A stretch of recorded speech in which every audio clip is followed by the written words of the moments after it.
Hey friends, Eric here. Just a quick word of warning before the episode starts. Nick ended up recording this entire episode through his webcam microphone, which sounds like garbage, and not his nice, expensive microphone that we like to use normally. So if he does sound a bit robotic, hopefully it's not too distracting. That's why I just wanted to let you know before we start. And with that, let's get on with the show.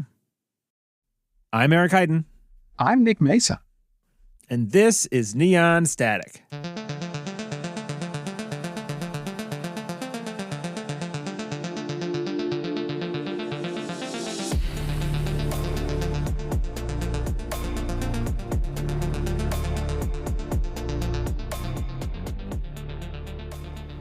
Welcome to the long-awaited 23rd episode of Neon Static. 4 months in the making.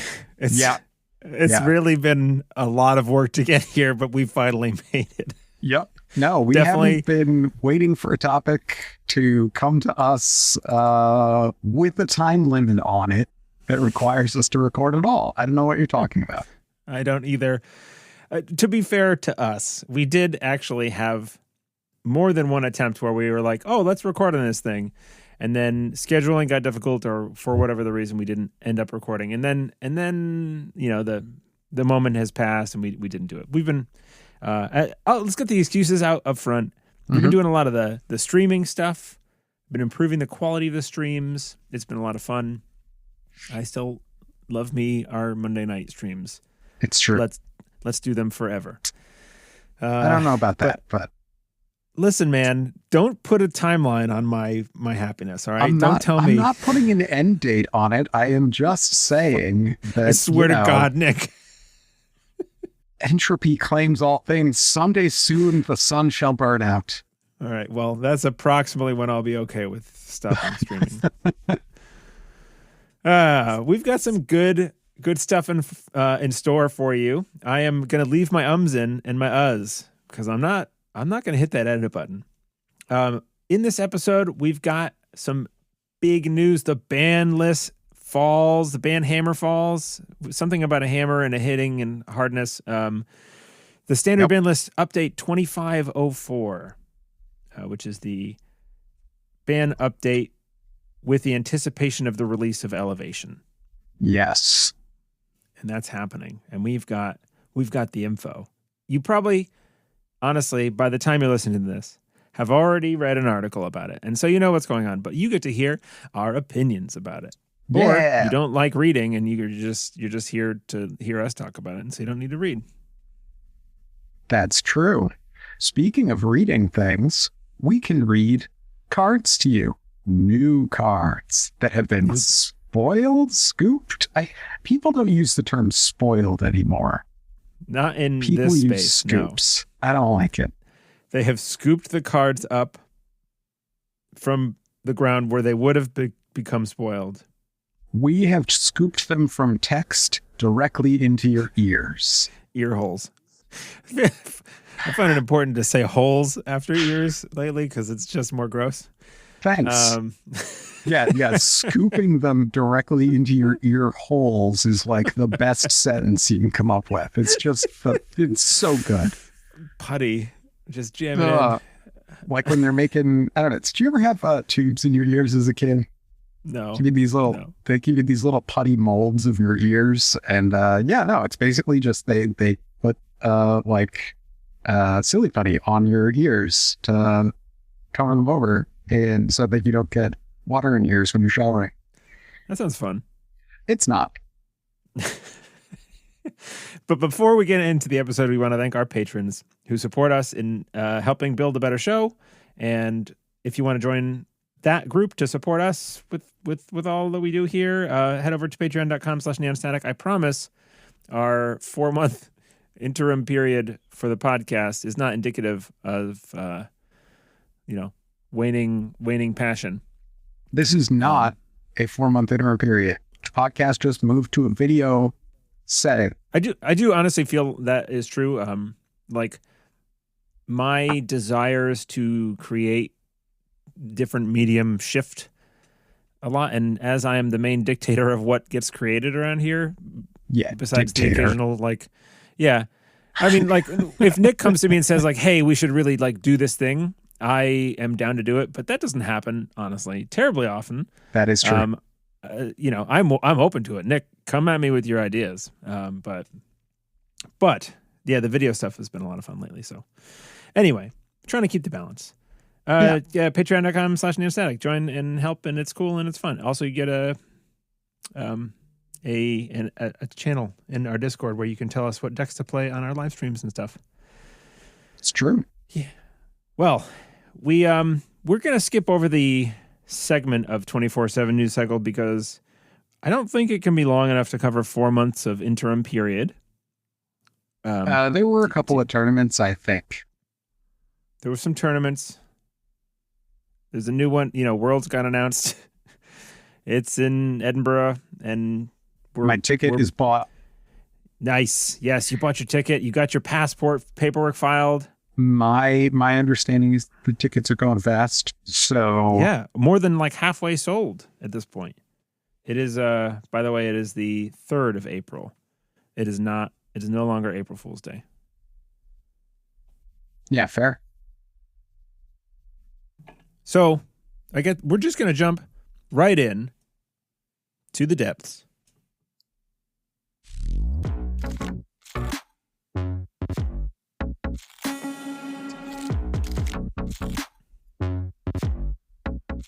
Into the depths. We're going to talk about cards that you can't play anymore and cards that you can't play yet. That's right. Banlist. And then some scoops. Scoops. I like the way you said that. Scoops. Can you quick? Could you spell that for me real quick? SKYUUPS. Scoops. Get some scoops for you. Okay. All right. Cool. Walk up in. All right. So I got 2 buckets. In one of these buckets is Cleaver. Like the best fractor? The best fractor. The best fractor in state. Since Paperclip. Yeah. Yeah. Its ability to break 2 subs for 1 credit is, it turns out, pretty good. And being base strength 3. Yes. Yeah. Well, but why only 3? Why not go to 5 with K2CP Turbine, which also ate a ban? This is wild. This is a big change. The commonality, the reason these are in the same bucket, I think, is that they basically take ice math. You know, like, oh, how much does it take to break this ice? Like, is this an efficient piece of ice in general? And they throw ice math in the trash. So instead, they threw these in the trash instead of throwing out an entire mechanic. They threw them in the other bucket.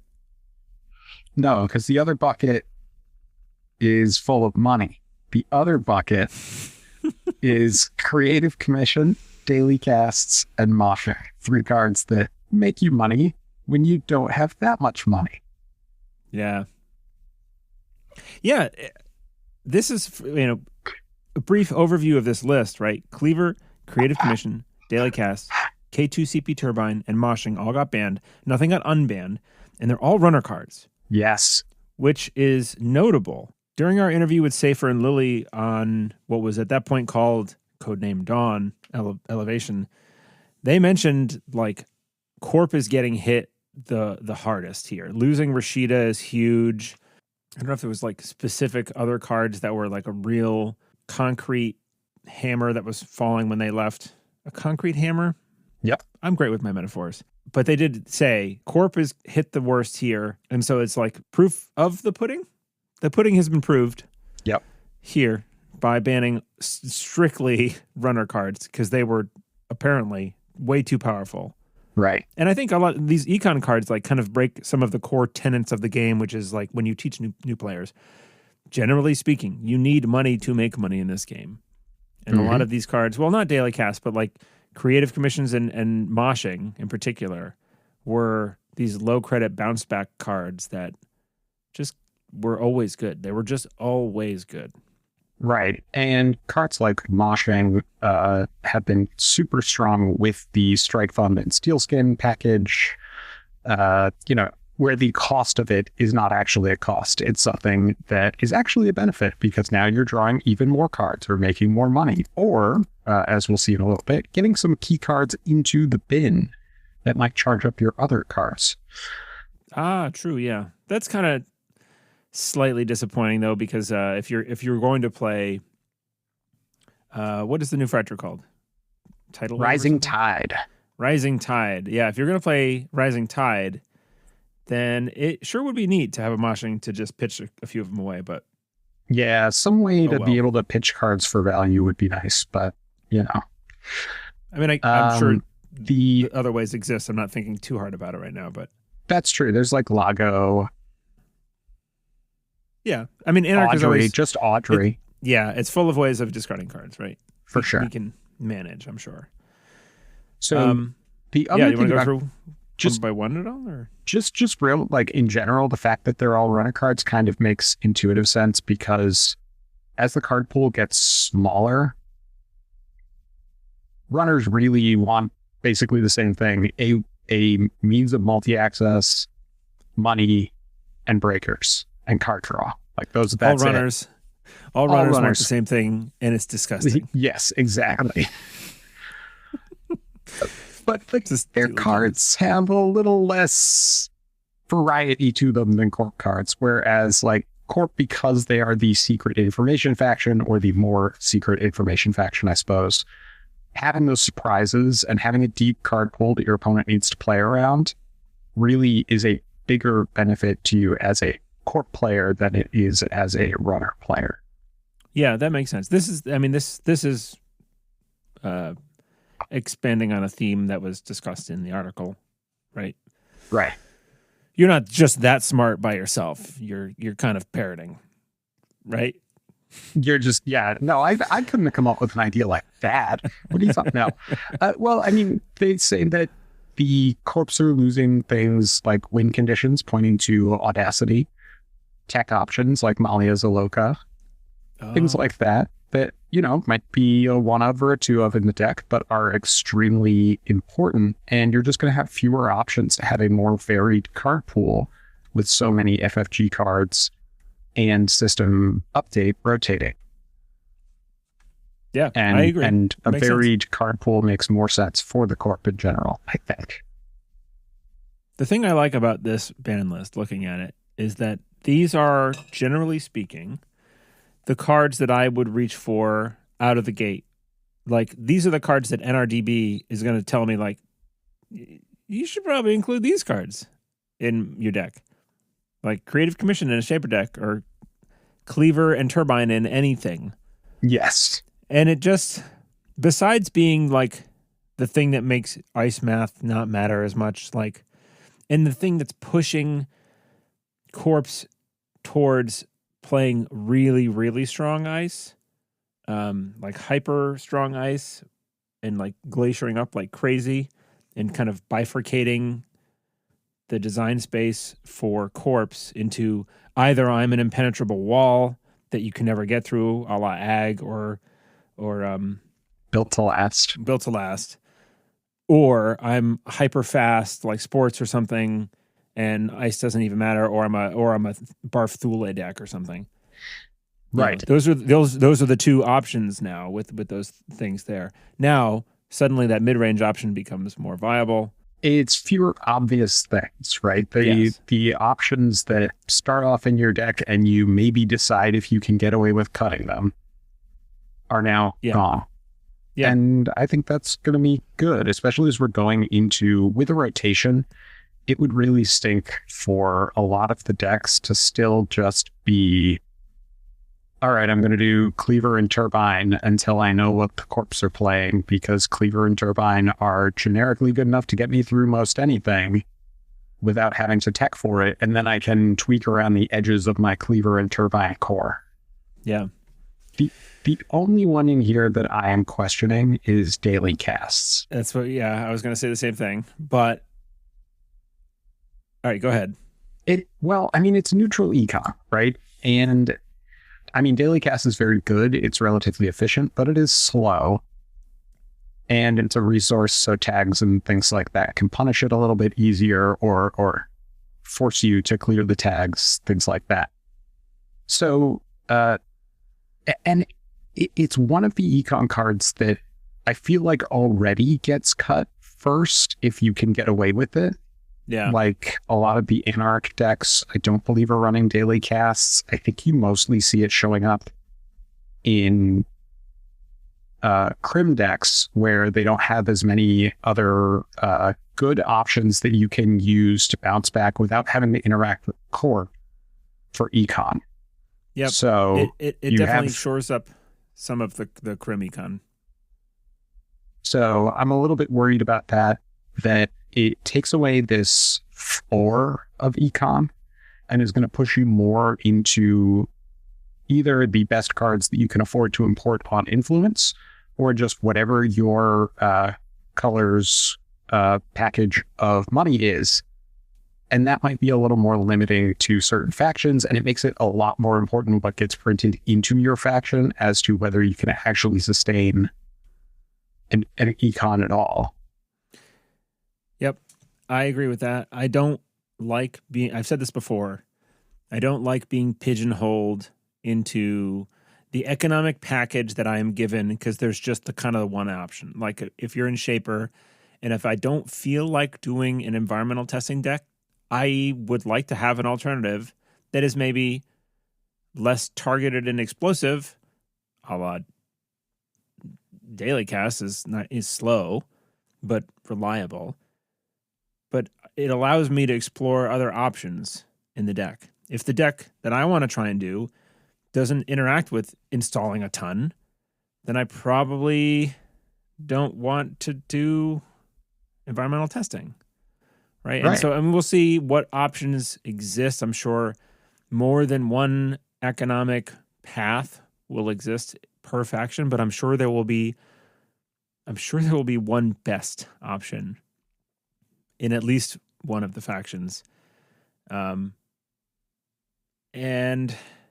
that said, Daily Casts is a boring card. Yes. And it's been boring for so long. It's a card that's been played so many times, and so I am willing to accept this, especially since, as we'll hear in a little while, we have received some other neutral econ options that sound like they'll actually play pretty well into the Crim side, especially. Right. Especially in the new card sets. This is all, if you're listening to this in the future, after just the release date of this ban list and all of Elevations come out, might sound silly because maybe there'll be options that fill this gap. And like, Eric, what were you so worried about? But yeah, I don't want to be pigeonholed. And right, yeah, you don't want the baseline econ cards to be sure gamble and basic action. Yeah, that's a boring game in Netrunner. For sure. I don't like that. I've found in like draft, we've done draft events, or have events. Is it plural or is it just the one? I've only done the one. I've done two. I've done a snake draft, and I've done that one with you in person at Netrunner. And when you end up with a deck that like just doesn't have enough econ, it sucks. The game is not as fun because you spend like half your clicks clicking for credits, and it stinks. Yeah. And please, I would like to avoid that. Okay. But I think this all looks pretty good so far, but go ahead. So let us put daily casts to rest. Yeah. And move on instead to the new neutral resource that makes money for runners. Side hustle.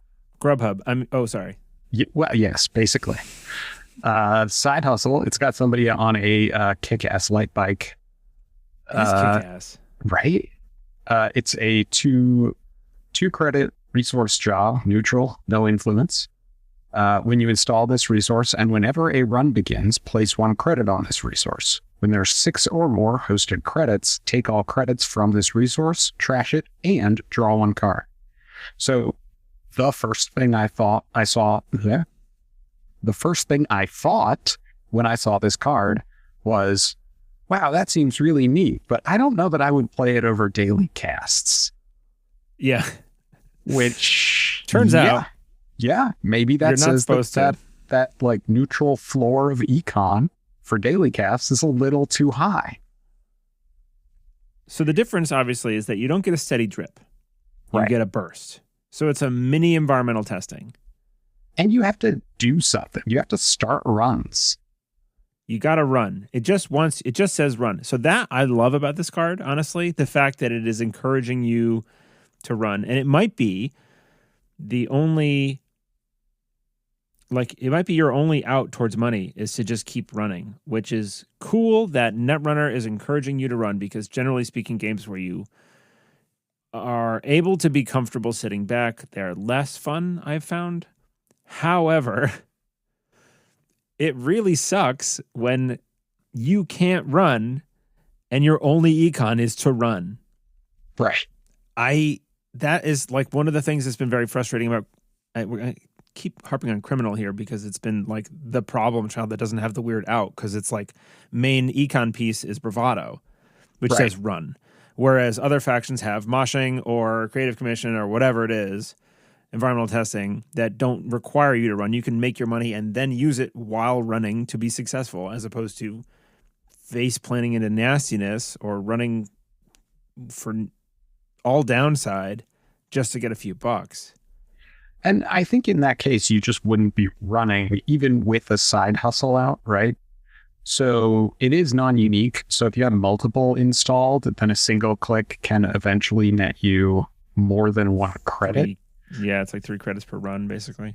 But that's only if you have all 3 installed, and it's only until you get to 5 total runs. But other than that, it is the same but slower as clicking for credits. In terms of if you're running in empty archives just to charge up your side hustle, you might as well just click for credits. Yeah.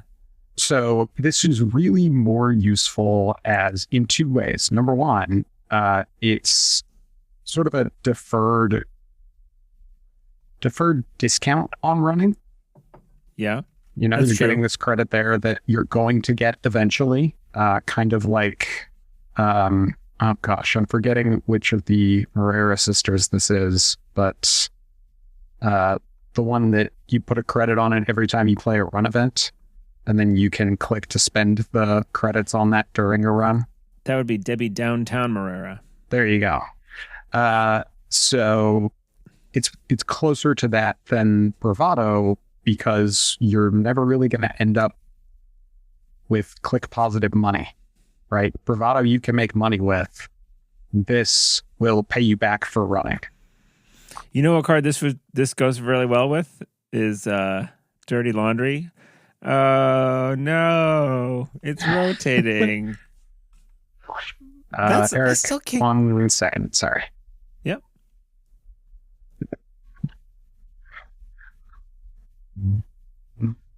No, go out of my. I opened the door for you. Go out of my. Hey, you.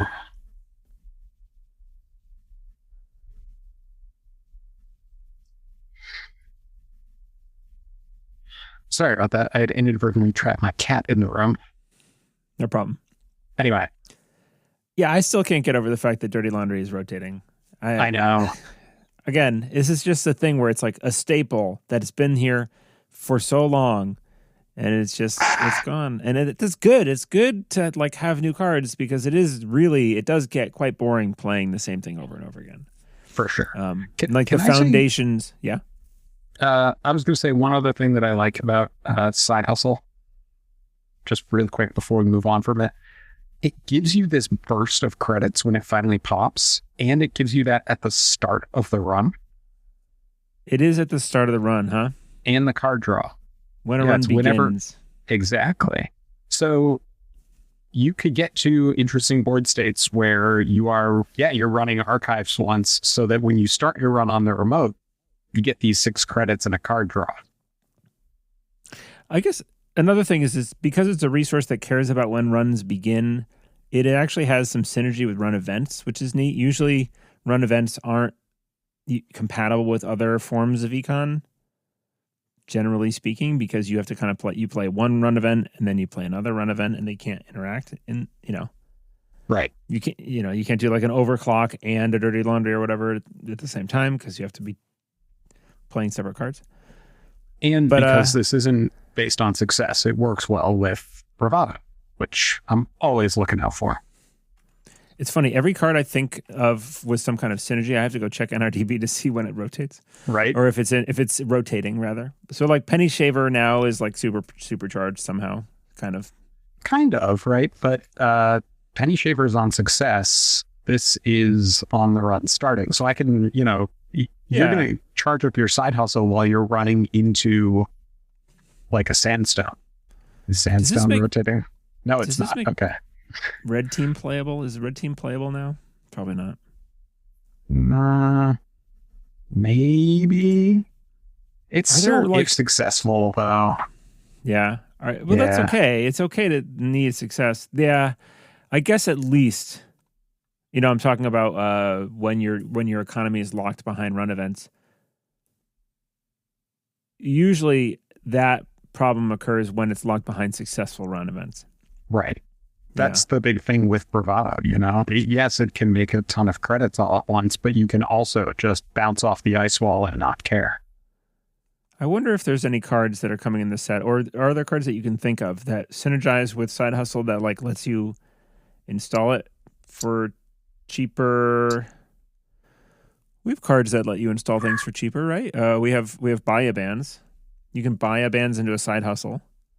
But then you've already started your first run. Like the run has already started when the buy-a bands triggers, so you don't get the extra credit. If you buy-a bands with you get a -1 credit from the buy-a bands though. So you buy-a bands. Oh, that's true. With a Chesva, and then you can get your Side Hustle down real fast. That kind of works. Sure. Yeah, but I mean that's buy-a bands with anything, right? Or what about cards that let you do multiple runs? So it was Trick Shot. That's banned. Well, in Startup, it's not. That's true. So Trick Shot with Side Hustle makes Trick Shot even more econ. Always have a backup plan? What? Run any server. When the run ends, if it was unsuccessful, you may run the attacked server again, ignoring any additional costs to run. During the second run, whenever you encounter the last piece of ice you encountered during the first run, bypass it. Huh. So I think you can always have a backup plan cost 2. Yeah. So you can use it kind of for free, deferred for free. And provided you're okay with bouncing. You have to be unsuccessful once. So you have to jack out once. Actually, you can run jack out in front of like a nasty piece of ice you can't deal with. Then you run back and you bypass it. And it was free because you have the Side Hustle installed. But no, the always have a backup plan requires you to encounter it, and you can't jack out during the encounter. So you have to it's the last ice that you got up to. So presumably always have a backup plan is getting you through that barrier or whatever. Real quick before we go to the other stuff, because I think a lot of the other stuff that's interesting is Corpse Side. It's Rising Tide. Yes. Yeah. So Cleaver is dead. Long live Rising Tide, maybe. Rising Tide is a 1 cost, 1 MU Anarch Icebreaker Fractor for 2 influence. This program gets +1 strength for each Fractor in your heap, and it has interface, 1 credit, break a barrier subroutine, 1 credit for +1 strength, and base strength of 1. So it gets stronger. It gets up to be a 1 cost, 3 strength Fractor that has 1 pump, 1 to pump, and 1 to break if you pitch other Fractors and things. So motion going makes Rising Tide harder to charge up. Besides Rising Tide, we have Corroder's going. That's good. Cleaver's gone. Berserker is rotating. We have Begamot and Banner. That's literally it in Anarch. Is it really? Yusuf rotating. Corroder rotating. Cleaver banned. Berserker rotating. Begamot's around. Banner's around. So wow. Realistically, we're going to see a lot of Audrey decks is what I'm hearing. Yeah, probably. It's funny to me because Anarch is supposed to be the good Fractor faction. I don't know if if NSG is now fully like throwing the color pie to the wind and saying we're doing our own thing, but this card is not that good, right? I don't think it is. Or, No. Or are we just like re-baselining power level? Is this game just Maybe? taking as like we're gonna step back doing that thing? You and Derek always talk about this thing in Magic where they just like they talked about how they could balance Magic, and some experienced player just said like ban cards until this card is good, and the card that was supposed to be good was not very good. Necropotence, yes. Yeah, so are they banning cards until Rising Tide is good? I don't think so. All right, so compare this to where Criminal has been with its breakers for a little bit when you're trying to use the in-faction ones. Like, I've played multiple decks that use like Marjana as their Fractor because it is cheap. This is also cheap. It has a possible upside, but I still don't know that you're going to end up running 3 copies of a Fractor. Yeah, 3. You really have to do 3 for this card to be like kind of cool eventually. I mean, even at that's 2 a lot strength, of card it's slots. Okay just because it's cheap. But yeah, no, I think you need to get to 3. And even then, 2 of those, you're not even... Those are really throwaway using cards. Exactly. You want the 3rd one. Yes. Well, no, I guess you can install one. You can install it early and then trash the other 2.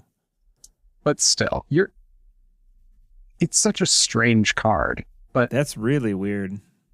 Yeah. I don't know. It'll be interesting to see, again, there might be another Fractor in this set. Who knows if it's, we're only going to see one Fractor for this faction, who knows? Right. And I mean, a 1 strength Fractor with 1 to pump, 1 to break, it has a better upside, but there's Kurapira. The main upside, that costs 3 honestly, to install. Yeah. So. The main upside for this is that it's 1 credit. Yes. Yeah. To me, that's what's nice about it. It's never going to get imported. It's 2 influence, but that doesn't matter. No one's going to take 3 copies of Rising Tide. Right. No, there's better stuff that you Crim can has get no for reason to, and Shaper has not turbine. What's the propeller? Well, yes, provided that you can reinstall it. Yeah, but you always can. True. In any event, Simulchip's not going, right? So we have that, right? Yeah, it's uprising. So yeah, it is. Okay. It is still in. Other cards. Yes. Let's talk about Makota Langit Grid, which I think is good, although it's very similar to cards in the past that have been quite bad. So it's a 2-cost upgrade region. It is 2 to trash, and it gives you 2 recurring credits. When you res this upgrade, and before your turn begins, refill it to 2 hosted credits. So they put reminder text on there because this is a, kind of a fundamental set, which is cool. You can spend hosted credits to res assets in the root of the server and ice protecting this server. Persistent, the trash cost of each asset in the root of this server is increased by 2 credits. Limit 1 region per server. So it's free to res the first time you res it. Kind of. Yeah. Kind of. As long as you have something else to spend that 2 credits on. Right. If you're resing ice, then you res this and the ice, and you have spent nothing, but next time you res an asset or something, it is better. And I'm pretty sure it gives itself... Oh, no, it doesn't give itself the trash defense because it's not an asset. Yeah. Right. So it doesn't do anything to protect like your clown car server upgrades with the 1 key asset in it or something. Right. But it is persistent. So even if they trash it that turn, if there's 1 asset in there, it's +2 to trash, which is good. Right. Yeah, it's interesting. I think it'll depend a lot on how many must trash assets there are that are worth defending with this. Like we don't have a Rashida with it Well, rotating, although there's something to talk about there too, huh? there are other replacements for Rashida, and like NSG designers during our interview said, and what have we seen? Anthill excavation contract is the one that I would say. Sure. Yeah, we've seen that one for Wayland. Yeah. As an asset that's going to give them a lot of money really quickly, and it's kind of a must trash situation with a very low trash cost, right? Anthill, let's just move to that, I guess, here since it's a natural segue. It's 3 to res asset, industrial subtype. Don't know what that does. When you res this asset, load 8 credits onto it. When it's empty, trash it. When your turn begins, take 4 credits from this asset and draw 1 card. So that's like over the course of 2 turns, you're getting 8 credits and you draw a card. That's pretty good. 5 credits. Right? Because you're spending 3 to res it. Yeah. You get 5 credits and draw a card. Right. With the 1 trash cost, it was like, oh my God. What is 1 to trash besides a few like upgrades that I've seen? Like most stuff that is impactful seems like it's 2 to trash. At least, yeah. Yeah, so that seemed like a weakness. Like Rashidas are 1, right? You want these big boost cards to be easy to trash so that you get that little mini game in the start of turn 1 when you ice, put something behind it, and do a third thing, and then say, go your turn. Can you get in here? And now, so like that's a little tricky. I don't know if you go ice Makota Langit and install the thing.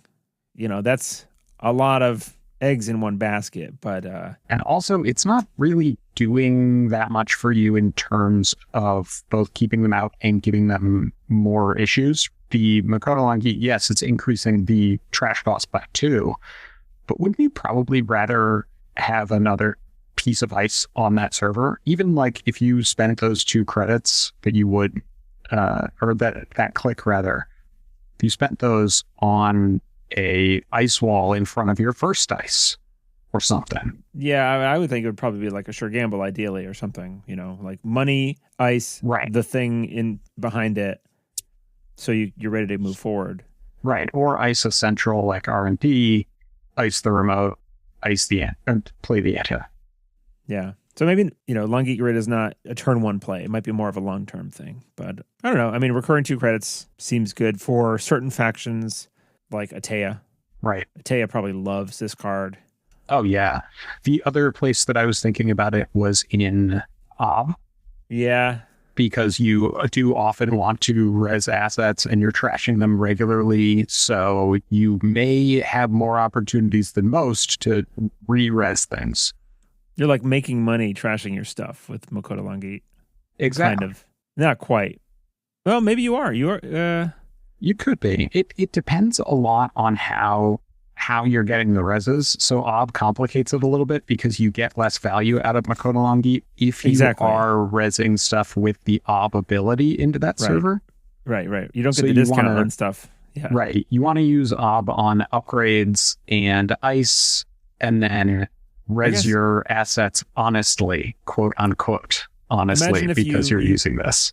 You res an envelopment with Makota Langit and like a Tucana for free, and then you start trashing down the five chain.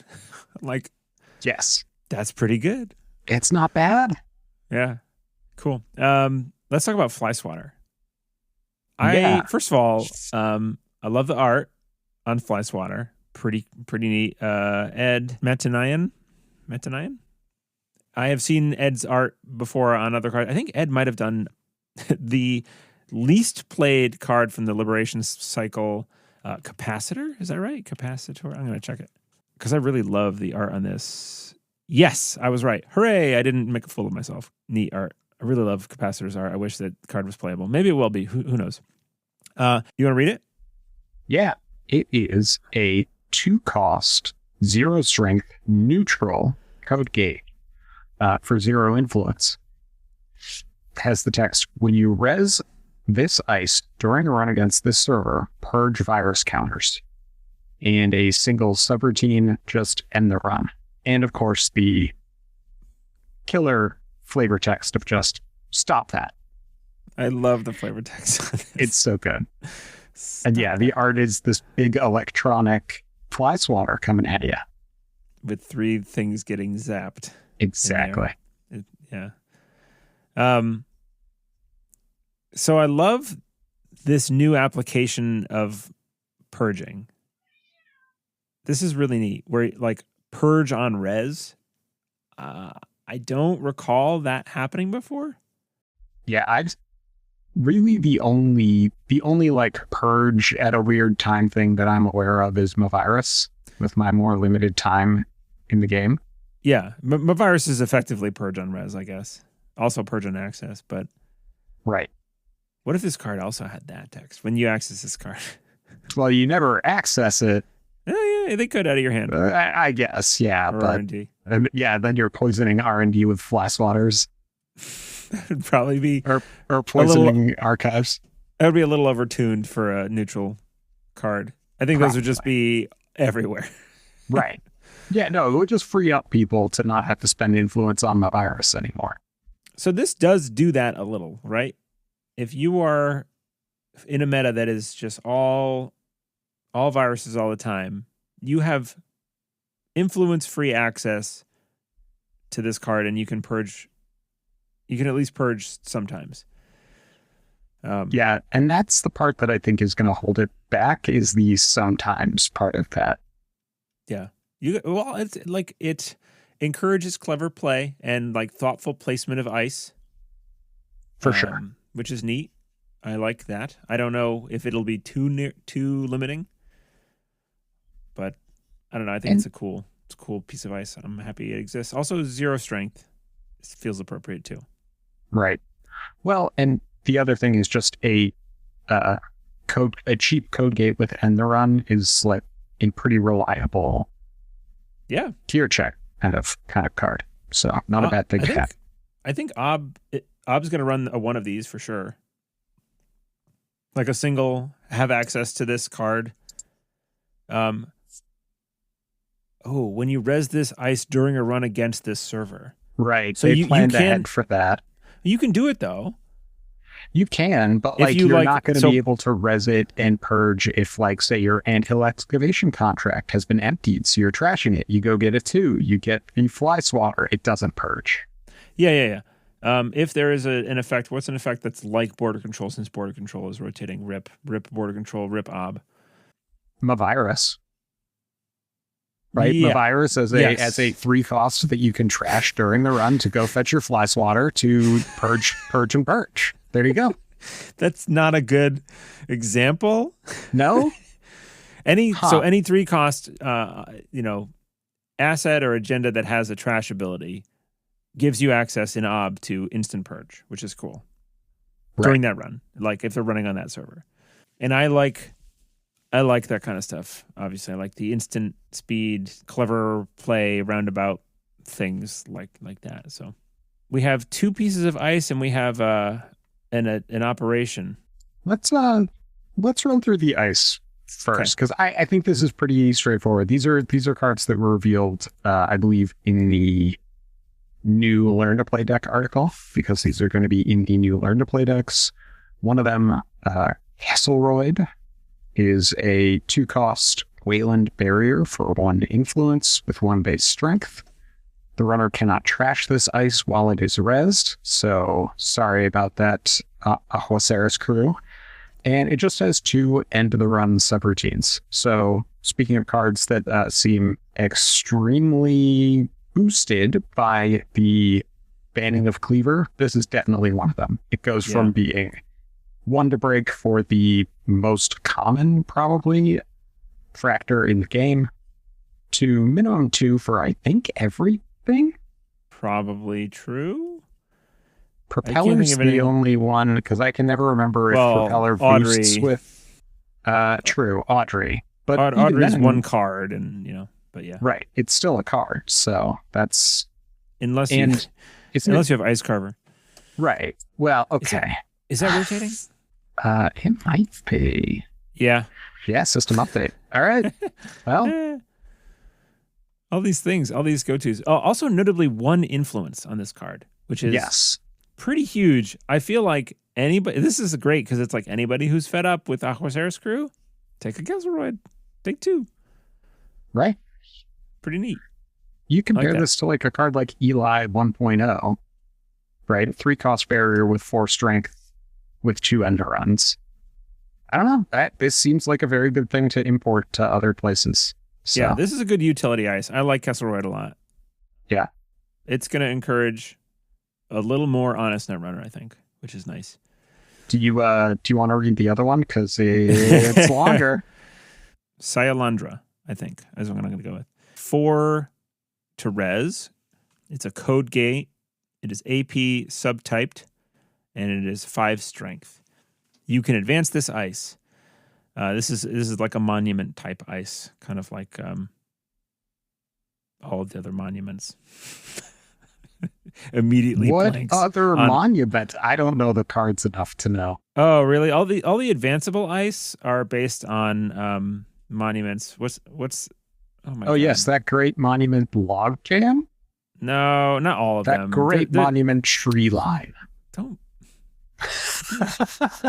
You're being a Whoredom? jerk. Is Whoredom Whoredom, monument? yes. Whoredom is one of the monuments. And this is something that starts with a Jesus, I can't remember card names. I haven't been paying attention enough to Netrunner.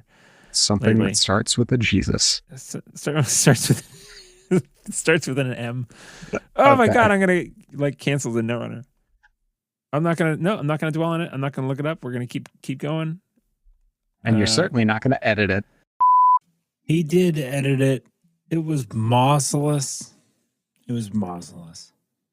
Certainly not. So why don't we read the rest of this? When the runner encounters this ice, if it has 3 or more hosted advancement counters, place 1 advancement counter on an installed card you can advance. Gotta have the you can advance thing on it. I don't love that as much. I like when you can advance things that can't normally be advanced. Place 1 advancement counter on an installed card you can advance is sub number 1. Number 2 is the runner loses 2 credits. And then the third is do 1 net damage. So, yeah, it's Wayland gets access to, a card that lets you do a bunch of advancements on its own. Right. Well, the big thing to me, I think, is just once it has the 3 advancement counters on it, which is a lot easier with Treeline in the game, then it does things like recharge your Messna Chest Foe instantly. That's true. Right? You put the mess behind it, and now you have a code gate that makes them lose 2 if the sub fires, and then another code gate behind it that makes them lose 3, and then can make them lose another 3. It can charge up your Charlotte Cachador if they're coming for it, but you haven't had a chance to advance it yet. Maybe it's still face down or something. It adds the advancement to your Charlotte. Then you can flip it up and pop it before they have a chance to get in and trash it. You still get the value, but you didn't have to go through the advancing. I don't know. I think this is going to be cool, but I think it depends a lot on the other cards that you want to advance. And at some point, someone is going to put this in front of a logjam, and that logjam is going to become 42 strength, and it's going to be a miserable game. Well, I don't know, but a cat already exists, right? A cat is a card that when you hit it, one of the subs is gain a credit, place 1 advancement counter on an installed card. But it's a sub, right? Yeah. Whereas Syalandra is just, when you encounter this ice, if it has 3 or more advancement counters, advance up. And a sub. And the sub that does it. Yeah, but yeah. I mean, realistically, you might get that off once or twice, but then they're not going to be running through it and letting you just freely advance your logjam up to the sky. I guess the thing about this card is that the runner's realistically not breaking this a whole lot. It is 5 strength. The value printed into this card, usually the res cost is some combination of numbers of subs and strength. Right. And this one is 8 credits worth, maybe it's not quite 8 credits worth. That would kind of be ridiculous. And then, the strength of the subs matters and all that stuff. I forget what the formula that Andre worked out was. But Castleroid, right? You get 1 strength and 2 subs, and it costs 2 to res. So it's add those numbers up -1 or something. This is 5, 6, 7, 8 -1. According to that formula, it should be a 7 to res piece of ice. And that doesn't count its non-subtext, which I think which is usually the costs kind of strongest one part of this. more.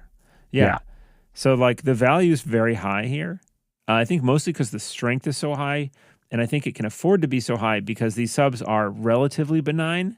They're like death by 1,000 cut subs. Right.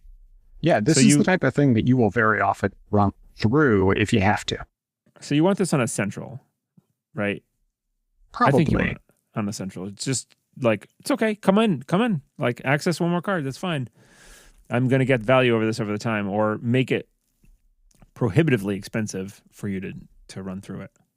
Yeah, I can also see it being on a remote in sort of a grindy remote-based deck. Like if you have a deck that has like Anthill and Makoto Longit in it, you put the Anthill out there, they want to go get it, you've still got another turn before you get your full value out of it. Well, if it's sitting behind one of these, it's going to be a lot more costly for them to go get. If it's on a Makoto Longit, then it's going to be free for them to trash it as well.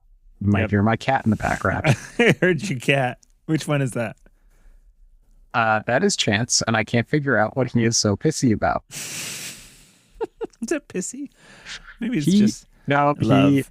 He let himself, I let him out. I got up in the middle of recording, let him out, and he pushed the door open because it doesn't latch properly, and now he's back in here and yelling at me. So I don't know. That's funny. All right, we got one left, and it's one worth talking about. It's a doozy. IP enforcement. Take it away, Nick. All right. This is an X cost NBN operation, Gray Ops. It is 5 influence. You are not importing this probably. As an additional cost to play this operation, remove X tags. Install one agenda from the runner's score area with a printed agenda point value equal to X. If the runner is still tagged, place one advancement counter on that agenda. It does notably have a 5 trash cost, so this is a trashable operation. This card worries me. All right, so for those of the people who haven't processed this card exactly, let's break it down because it's a lot of X and do the thing, right? Sure. So, runner has an agenda of yours. Let's say it's worth 2 points. If the runner has 2 tags, you spend 2 credits, play this operation, remove those 2 tags. You take the agenda out of their score area, put it into one of your servers. If they had 3 tags, so you've removed 2, but they still have 1. 3 or more. Then you also put an advancement counter on that agenda. I believe you have something of ours. And it's like a woman handing a digital lawsuit paper thing to somebody at a computer with 2 big thug dudes hanging out. What are the thug dudes holding? I can't quite see in the art. I think they're wearing vests or like... Yeah, let's blow this up. Yeah, they appear to be wearing bulletproof vests. Nice. Yeah. So. All right, so that was helpful. Thank you. Oh, I see. You blew it up in the document real time. Yes, I was like, I why sure is this did. document And then I shrunk around? it. Then I shrunk it way too much. All right, it's back to normal. We're good. Perfect. So yeah. This card harkens back to. Oh no! My brain did it again. Oh no! Oh no! It was. It's that part of the exchange. podcast. It's called no. It was called exchange of information. Okay. Which was an NBN operation, which was 0 cost gray ops that said play only if the runner is tagged. Swap an agenda in your score area with an agenda in the runner's score area. You just exchanged them. Yeah, which was busted. That's insane. Yeah, it was very, very good. There were other cards that enabled that card to be like, you could play it for, like whenever too. So it was like you would run 1-pointers and 3-pointers, and they would steal the 1-pointers or the 3-pointers.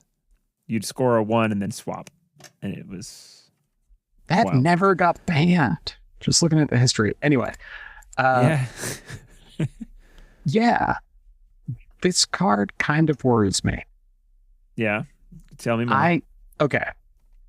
if this card is good, right, what it means is that there's going to be a fairly common pattern of play where the runner has to score 9 points. How'd you get to 9? I'm assuming that you're probably not going to be able to get the runner to float 3 to be able to steal back a 5-3. Even if it's 8 points, you're stealing back like a 2-1 or a 3-1. I still think that is a big shift in the way the game works. And the fact that it also puts it on your board and like you can tuck it back into your annoying remote to get into, or there are, things that are going to allow you to. So the first thing I thought when I saw this was stoke the flames. Stoke the embers, excuse me. Yes. So that's a 4-2 agenda that when you install it from anywhere except HQ, you can reveal it, gain 2 credits, and place an advancement counter on an installed card. So if the runner steals your Stoke the Embers and they have 3 tags, you steal the Stoke the Embers and it comes in with 1 advancement counter from IP enforcement because the runner is still tagged, and 1 from itself. So you can fast advance out a Stoke the Embers, which, by the way, then gains you 3 credits and places an advancement counter on an installed card. Yeah, that's the ceiling for it. And I think if that were common, it would be insane and I would not be happy. That would be kind of nuts. But I think, what's more common is just that this is a card that if the runner is tagged, right, if they end their turn without doing something and this card gets played, the game just goes longer. Right? Fair. It's a way to slow them down. And that's also what tags do, obviously. But this, as a type of punishment, is weird because it reinforces the tag itself. You know what I mean? What do you mean it reinforces it?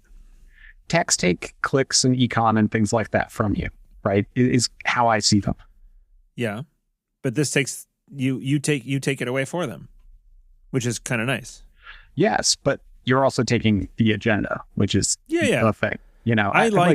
I like that this card, like as far as the design of it, the removal of tags being introduced is nice because you can't just, you can, but it's harder to get just buried in tags to the point where it's like, okay, can we just be done now? Like maybe they get to pull this off once, but it seems like when they do that, they're going to unbury you in the process.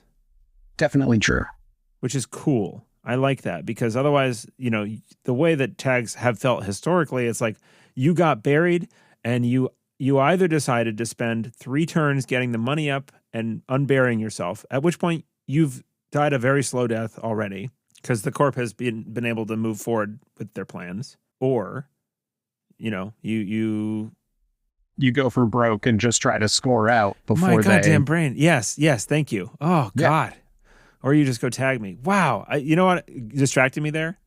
I was looking at the card art of IP enforcement, and the character that is being handed the lawsuit looks very familiar. And I looked up the card. There's an old card called Cyberfeeder, which was like a core set FFG card, which has some of my favorite art ever. It's got like the Matrix, like you're plugging in cables. This woman's plugging in cables into the back of her neck and her head and stuff. And I think that the person being fed the lawsuit might be a callback to Cyberfeeder. It's got the same hairstyle, although the cool like blade. Yeah, I don't see the ports and stuff. Jagged thing. Yeah, and then the tattoo's not quite there, but like the eyebrow gash thing, that little cut in the eyebrows there. I don't know. That kind of looked familiar, and my brain shut off. Sorry.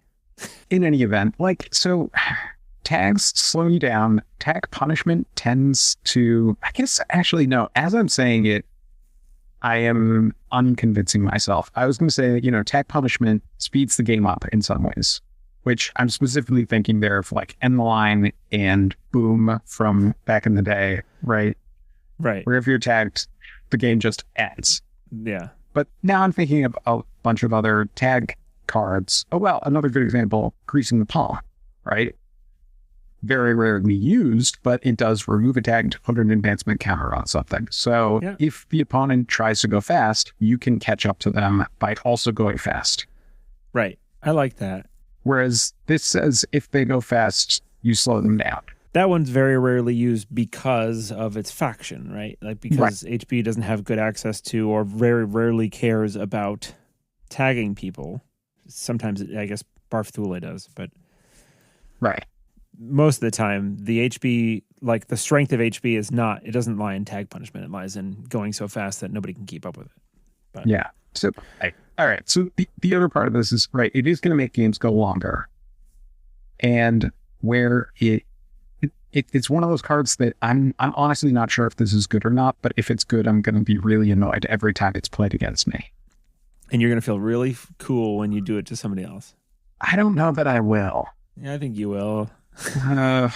I think this is one of those cards that when I play it, I'm going to apologize. Sorry, but... You're not going to apologize. I'm going to soundbite this bit of the podcast, and I'm going to play it back when you don't apologize to me on stream when you do it to me. You're going to feel real good. Well, Eric, I'm not going to apologize to you, obviously. Okay. All right. Okay. As long as we're being clear.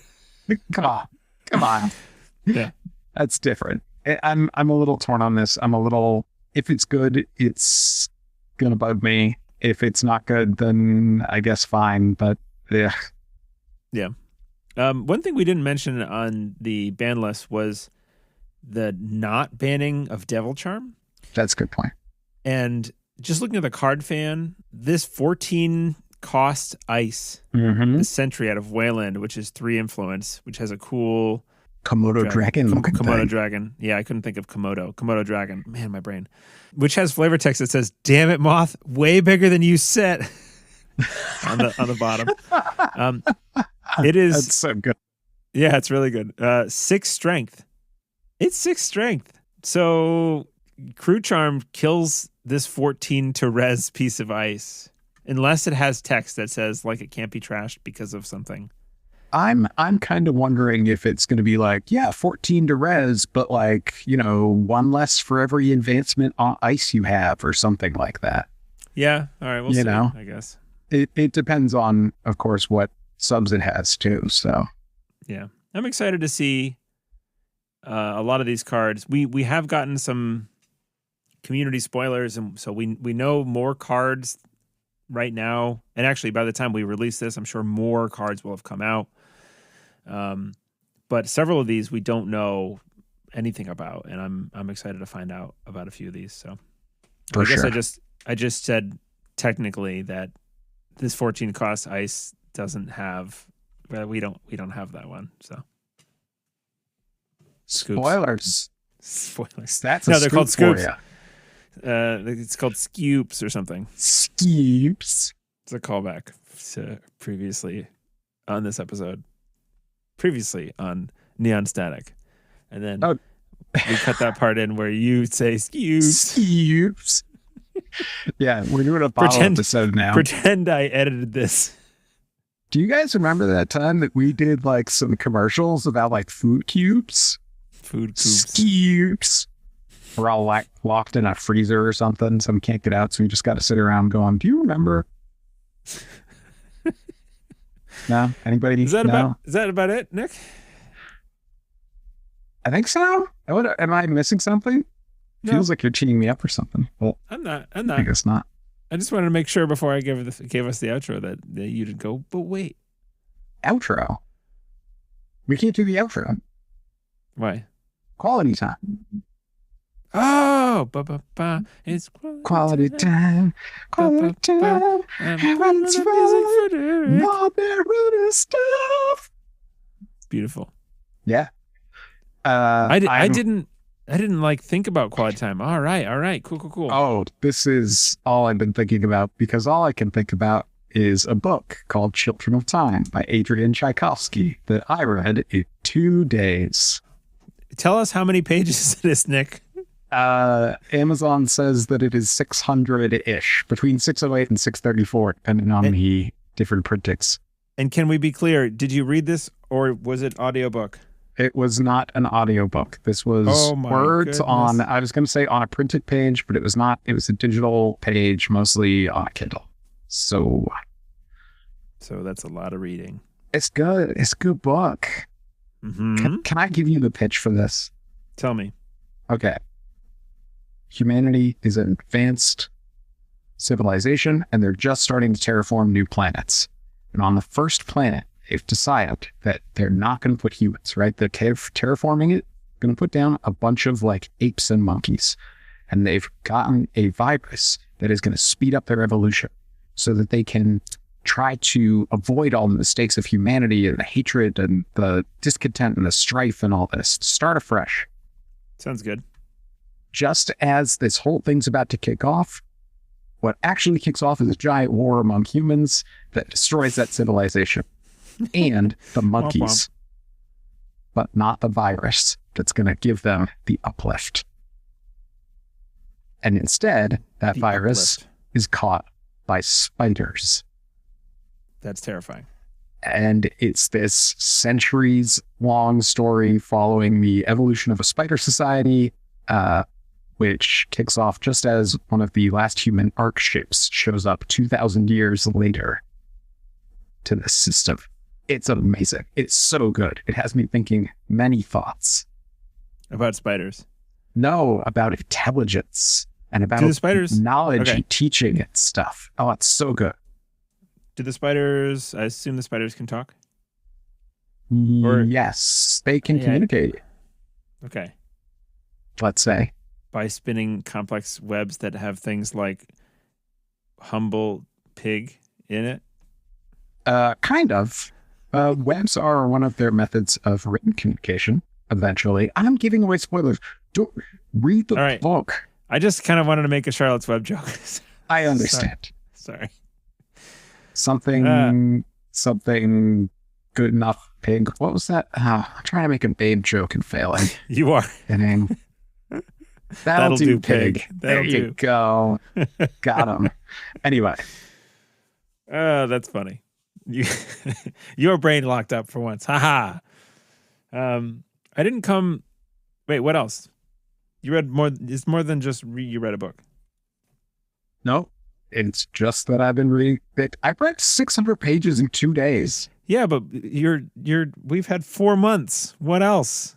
Quality time. You're just really excited about this book. Yeah, pretty much. I've been playing a lot of video games. I've been reading a lot of weird All right, books. I read a book tell about us. Mormon theology. And We That's cool. talked about that one, I think, did we? like a while ago. Maybe it wasn't. It was another religious book. I kind of. Oh yeah. My last one was early Christian heretical Yeah. manuscripts and stuff. So, but yeah, then I read some Mormon theology. I was reading Boethius, a 5th or 6th century Roman Christian philosopher. Good stuff. Where do you find the motivation to read this kind of stuff? I don't have that. Well, sometimes my brain says you're going to be interested in this thing that no one else cares about. And often. then it's kind of a defining feature of being me. Nick Mason. Yeah, exactly. I told my poor coworkers a fair amount about the development and the reasons for the development of the Courier New typeface today. And I had to interrupt myself and go, oh my God, I've become what I fear. Courier New. Oh my God.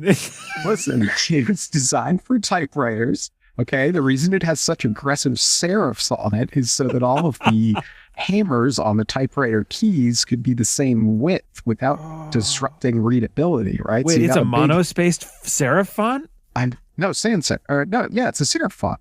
Courier New, dude. It's got Monospaced. I know. it's I'm got like just trying the to play biggest it. damn like things on the L's and stuff. Ooh, boy. Yeah, man. So it was made for typewriters. It was. That was a good one, man. You were a delight. But yeah, no, I typed this whole thing out about Courier New, and I was like, oh, it's actually a really interesting font, blah, blah, blah, blah, blah. And somebody at work was like, oh, I just used it when I needed my papers to be like 1 page long. Nice. So, yep. Wow. Anyway, what have you been up to, Eric, aside from listening to me talk about typefaces? Whew, that was good. Let's see. I have done a little reading. And by reading, for me, I mostly mean audiobooks, as we've established. I went on a cruise with my family over February, and therefore decided to get a actual paper book, and I read half of Demon Copperhead by Barbara Kingsolver, who's one of my favorite authors, and got about halfway through that, and then got back from the cruise, and then listened to the rest of it on audiobook because I can't read when I'm not locked in a room with nothing to do at night with my family. When they all go to bed, and I brought a reading light. Finished that. Very good. I am reading The Lies of Loch Lamore right now. Again, audiobooks. I'm just going to say reading because that's what I do with those types of media. And it's very good. I like this a lot. Think Ocean's 11 in like a fantasy medieval city that's very flavorful and has cool character. Like the city itself is kind of a character. Recommended. I like it. It's neat. About a third of the way through that. Nice. Besides reading, my wife and I are just about to finish the new season of White Lotus, which is just all sorts of messed up, but very, very interesting. Have you seen any of the White Lotus show? I have not. My understanding is that it's a rich people being jerks show. Yes. Yep. It's a great way to hate rich people.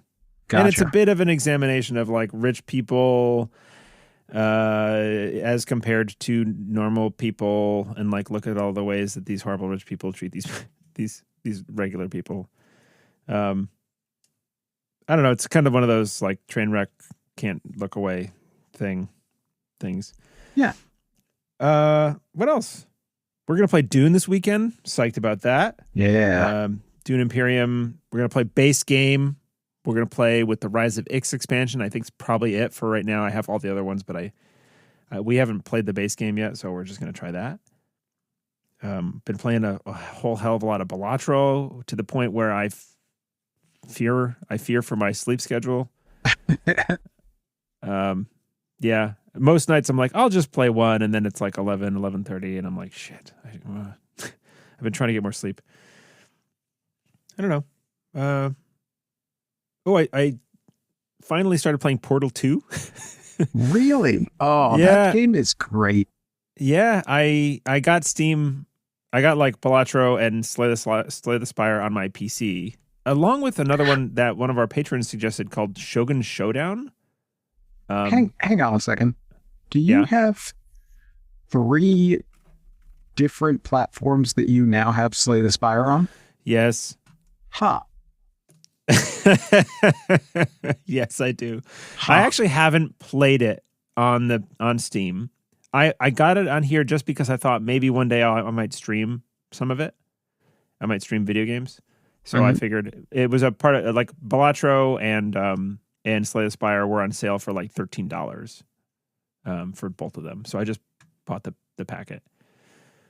But yeah, I've had Portal 2 like purchased in Steam forever, and I finally like reinstalled Steam, and I was like, oh yeah, I never actually played that, and I loved Portal, so I started playing that a little bit, and it's pretty good. I love the writing in that game. So fun fact for friendship reasons, I have never played the co-op levels Portal 2. Ooh, can we do that? It's a 2-player co-op. Wait, when? There at some point it happens? No. It's just a whole different mode. There's a multiplayer co-op mode. Oh, sick. Yeah, let's play it. Yeah. All right, you want to do that now? No. No, it's 10 o'clock. Yeah. Yeah, I would love to. That sounds fun. Yeah, so it's a bunch of video games, and I am gearing up. Oh, I've been learning DaVinci Resolve. That's actually something that I've been spending a lot of time doing, kind of like you and Courier New. Yeah, reading about typefaces. Doing Courier New. Yep. DaVinci Resolve for the uninitiated is a free, well, they have a free version and a paid version, but the free version is extensive. It's a video editing software that is an alternative to the Adobe suite, which Adobe, is subscription based and costs you lots of money. So I've been putting out fewer edited videos for a while because I ended the subscription from Adobe, which costs, $30 a month at the minimum, $60 a month if you're not paying on a discount, and have been learning this tool, which is different enough. But I'm getting to the point now where I feel comfortable and can do stuff and have like some basic assets built up like cards, swoop ins, and things like that. And I'm going to make some tutorial content for people out there who don't want to pay lots of money for a program. And I think it's really cool and great. And I'm excited about making some videos now with it. So that's been fun too. Yeah. So I said all those things. You got nothing else? You read the book? I talked about Courier New. What do you want? What do you want from me? That's true. That was the best. Jesus. Sekiro, you picked Sekiro back up, right? Oh, yeah. Planet. Yeah, I actually, what happened was I got a new controller and I was like, oh, I should finally play that Elden Ring DLC. And then I looked at how far there was between me and being able to actually start the Elden Ring DLC. And I said, Sekiro sounds fun. Yeah, that's funny. I started the Elden Ring DLC and like you guys all convinced me, you and Johnny and other people were like, you got to do a fresh game. And so I started the fresh game and then I just put it down. I was having a lot of fun with it too because I felt like I was kicking butt. I knew where stuff was, and then I just put it down. Yeah. So no, I actually haven't gotten to the DLC again on that either. Yeah. Yeah. Same. I'll get there at some point, but Sekiro, a lot shorter distance between me and just feeling like an utter badass. Yeah, especially when you know how to play a bit, When you pick it back up, I imagine you're like, I am God. I kill everyone. Well, you get your ass kicked for the first hour or two. Well, you go, oh, right, I'm not supposed to be dodging. Yeah, that's right. Cool. And good quality time. Good quality time. I look forward to the next font that we're going to hear about. Make this, can you make this as a regular feature font of the podcast? What do you think I am? Some sort of font of knowledge? Oh, yeah. I didn't like it. Is that a new segment? That is a font wrap of knowledge for episode 23 of Neon Static. We've been your hosts, Eric and Nick. Please send us feedback, thoughts, discussion topics, or voice memos. Please actually do this. Someone be the first person to have ever sent us a voice memo. I challenge you now. If it is a pioneer. Be a pioneer. Come on. We'll make more episodes if people send us more cool discussion topics and engage with us more. Honestly, podcasts, while they're very fun to record and all that stuff, we get the least amount of engagement and feedback from the community about them. And that's maybe one of the reasons why we don't do them as often, because it feels a bit like talking and shouting into the void sometimes. So don't help us not feel that way. We can be contacted by email at neonstaticpod@gmail.com, neonstaticpod on Instagram and Mastodon, and our handles on Discord are Canister and Gullbrander. Subscribe to our YouTube channel to watch notifications for our bi-weekly in-person streams, and if you enjoy our content, please consider joining our Patreon at patreon.com/neonstatic. Thank you for listening. And remember to run with your eyes closed, because what you can't see can't hurt you.